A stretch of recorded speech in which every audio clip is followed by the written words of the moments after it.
Este verano, na playa San Lorenzo de Xixón, de xuro que visti esto.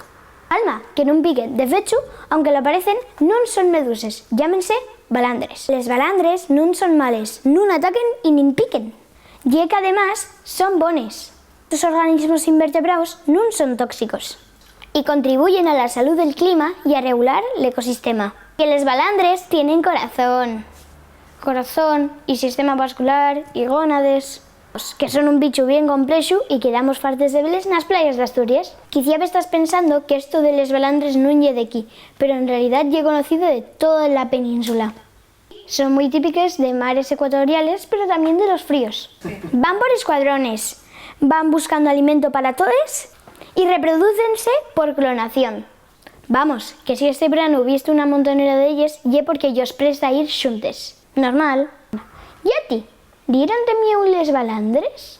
¿Pensaste tú también que hieren meduses? Ahora, ¿vas a asustarte si ves estos bolsines inofensivos en la salera?